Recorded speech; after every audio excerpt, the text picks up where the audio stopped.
Congratulations on your choice to teach in South Korea. You are starting a new adventure, but teaching is not all fun and games.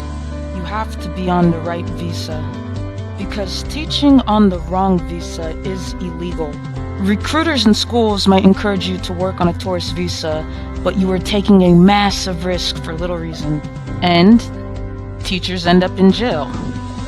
What you will need to teach English in South Korea is the E2 visa. Now, a TOEFL or a tussle is not a requirement to get this visa, making it a little bit easier than China. The first thing you will need is a bachelor's degree.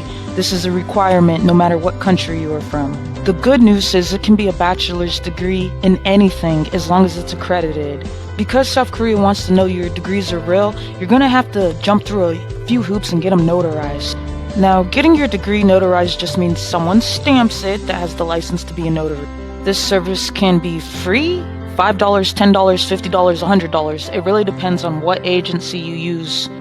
If you live in America, it costs like $10 at UPS. The next requirement for everybody is a criminal background check. We need to know you're not a pedophile. This is the part of obtaining a visa in South Korea that is actually harder than China, because for China, you just need a state-level background check that you can get from your local police station. If you are an American, you have to get an FBI background check, no exceptions. You have to be careful because some agencies will say they do an FBI background check and they send you something called a BCI, and a BCI is not what you want. I had to do 3 different FBI background checks before I actually got a real FBI background check. So just because an agency says FBI background check doesn't make it so. Oftentimes they'll send you something called a BCI, which doesn't work.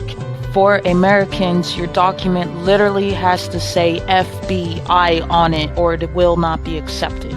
If you are coming from a different country other than America, I don't know about you. Some of these steps are going to need to be tweaked. You are also going to have to get your documents apostilled. This is different than getting your documents authenticated, which is what China requires. If you live in America, you can just send your documents to the Secretary of State, who can do it for about $5 a document. Now, after all the running around you've been doing, you might start to feel drained by the process. Honestly, the process can take forever. It can take up to 4 months to get all your paperwork in order.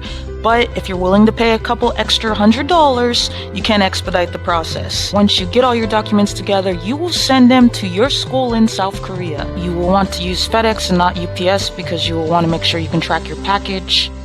Depending on where you're shipping to from America and in Korea, it could cost you anywhere between $50 and $80. So your school will take your documents to the consulate in South Korea, and then you will wait a few days for a confirmation number. Finally, once you get your confirmation number back from the school and the recruiter, you are good to apply to the South Korean embassy for your E2 visa. You are almost done, but you are going to still have to make a couple of trips to the post office and probably to some sort of computer lab where you can print off the visa application process, fill it out, and then send it in. Don't forget you need a passport, photo, and $45. This is long, extensive, and costly. Sending your documents to the embassy in South Korea and then sending your documents to the consulate in America seems redundant, time-consuming, and just an extra cost.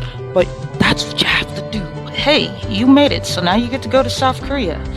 My name is Leon More Brave. Let me know if you found this video helpful and if all the money was worth going to South Korea.